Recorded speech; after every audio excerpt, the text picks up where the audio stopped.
បើអ្នកដឹងពីអ្វីដែលត្រូវធ្វើទេប្រសិនបើអ្នកមិនអាចបោះឆ្នោតនៅចំថ្ងៃបោះឆ្នោតដោយសារតែការងារការធ្វើដំណើរឬភារកិច្ចផ្ទាល់ខ្លួនផ្សេងទៀត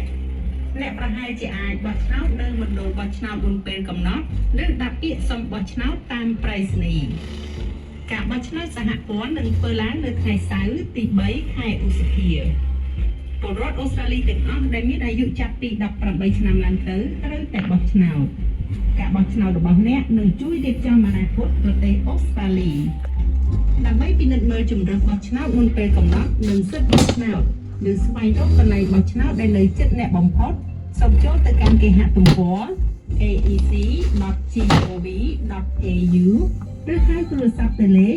1300 720 134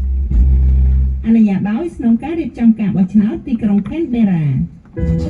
យក sbs.com.au/ ខ្មែរជាគេហទំព័របានដំបូងរបស់អ្នកទទួលបាននូវព័ត៌មានថ្មីៗ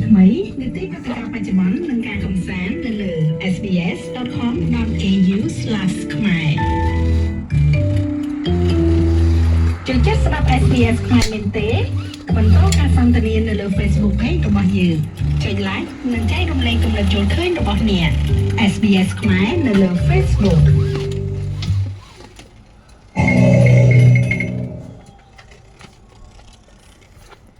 ចាលោកលោកស្រីអ្នកនាងកញ្ញាប្រិយមិត្តអ្នកស្ដាប់របស់វិទ្យុ SBS ខ្មែរជាទីមេត្រីនៅពេលនេះយើងឃើញថាដល់ម៉ោង3:30នាទីហើយមកនៅក្នុងបន្ទប់ផ្សាយបន្តផ្ទាល់របស់ SBS ខ្មែរដែលធ្វើការផ្សាយចេញពី Studio នៅទីក្រុង Melbourne ហើយសម្រាប់លោកអ្នកដែលតែងតែចង់ដឹងចង់ស្ដាប់នៅព័ត៌មានថ្មីៗក៏ដូចជាបទចការនៅក្នុងប្រទេសអូស្ត្រាលីក៏ដូចជារបាយការណ៍ពីប្រទេសកម្ពុជានោះកម្មវិធីរបស់ SBS ខ្មែរធ្វើការផ្សាយបន្តផ្ទាល់ចំនួន2ដងក្នុងមួយសប្តាហ៍គឺនៅរៀងរាល់ថ្ងៃពុធ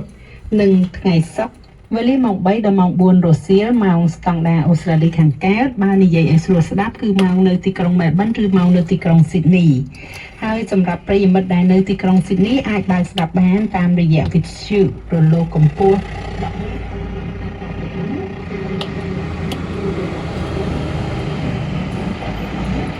ឬក៏លោកអ្នកអាចចូលស្ដាប់បានតាមវិទ្យុរបស់ SBS